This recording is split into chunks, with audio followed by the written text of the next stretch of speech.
പ്രിയമുള്ളവരെ, ഇതെന്താണെന്ന് മനസ്സിലായോ? ഒന്നുകൂടെ നോക്കൂ, സൂക്ഷിച്ച് നോക്കൂ. ഇതാണ് നമ്മുടെ മൾബറി.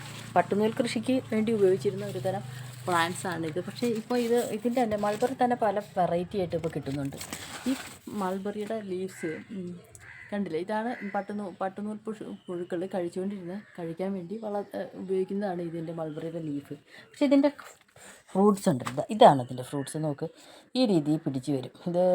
ഇത് അവസാനം ഇത് പഴുക്കുമ്പോൾ ഏകദേശം ഒരു ബ്ലാക്ക് കളറായിട്ട് വരും.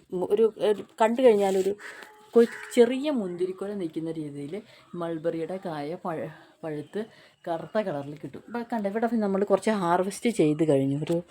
നമ്മൾ കുറച്ച് ഇതിനകത്ത് മുകളിലായിട്ട് നിന്നിരുന്ന കുറേ ഇത് ഹാർവെസ്റ്റ് ചെയ്തിരുന്നു. കുറേ മൾബറി ഹാർവെസ്റ്റ് ചെയ്ത് നമ്മൾ പാത്രത്തിലായിട്ട് മാറ്റി വെച്ചിട്ടുണ്ട്.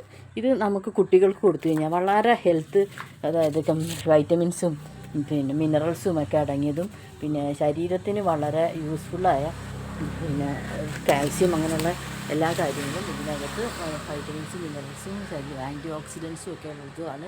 കുട്ടികൾക്ക് കഴിക്കാൻ വളരെ നല്ലതുമാണ്, വളരെ മധുരമാണ്. ഇതൊക്കെ നമുക്ക് വെച്ച് പിടിപ്പിക്കുക. അല്ലാതെ എന്നും നമ്മൾ ഈ പുതിയ ഫുഡുകളും ജങ്ക് ഫുഡിൻ്റെ പുറകെ പോവാതെ ഇത്തരം പ്ലാന്റ്സുകൾ വീട്ടിൽ വെച്ച് വളർത്തി തൊടിയിൽ ഓരോരോ പ്ലാന്റ്സ്, എല്ലാ ഫലവൃക്ഷ തൈകൾ, പുതിയ ഇതുണ്ട്. ഇങ്ങനെയുള്ള പുതിയ ഇനങ്ങൾ, മാവ്, പ്ലാവ്, വീട്ടിൽ വേണ്ട അത്യാവശ്യം വേണ്ട ഫലവൃക്ഷ തൈകൾ വീട്ടിൽ തന്നെ വെച്ച് പിടിപ്പിക്കുകയും ആ വെച്ച് പിടിപ്പിക്കുന്ന രീതി കുട്ടികളെ കൃഷി പ്രോത്സാഹിപ്പിക്കുകയും കുട്ടികൾക്ക് ഇതിൻ്റെയൊക്കെ ടേസ്റ്റ് വളരെ കുഞ്ഞി തൊട്ട് പഠിപ്പിച്ചു കൊടുക്കുകയും അത് പ്രൊമോട്ട് ചെയ്യുകയും ചെയ്യുക. കാരണം അതല്ലെങ്കിൽ കുട്ടികൾ പുതിയ ഇതൊന്നും അറിയാതിരിക്കുകയും ഇത് എന്താണ് ഈ പ്ലാന്റ്സ് എന്ന് പോലും കണ്ടാൽ തിരിച്ചറിയാത്ത രീതിയിലേക്ക് കുട്ടികൾ ഇപ്പോഴത്തെ ന്യൂ ജനറേഷൻ മാറുകയാണ്. അപ്പോൾ അതിൽ നിന്നൊക്കെ മാറ്റങ്ങൾ വരുത്തി കുട്ടികളെ നമ്മളുടെ ഒരു തലമുറ കഴിയുമ്പോൾ അടുത്ത തലമുറയ്ക്ക് ഈ മൾബറി എന്താണ്, പുതിയ മൾബറിയുടെ കായ കഴിച്ചാൽ ഗുണമുണ്ടോ, അങ്ങനെ ഓരോന്നിനെ പറ്റി നമ്മൾ വെറുതെ ഇരിക്കുമ്പോൾ ഫ്രീ ടൈമിൽ മുതിർന്നവർ പറഞ്ഞ് മനസ്സിലാക്കി കൊടുക്കണം. ഇപ്പോഴത്തെ തിരക്ക് പിടിച്ച ജീവിതത്തിനിടയിൽ ആർക്കും ഈ കുട്ടികൾക്ക് എന്തറിയാം?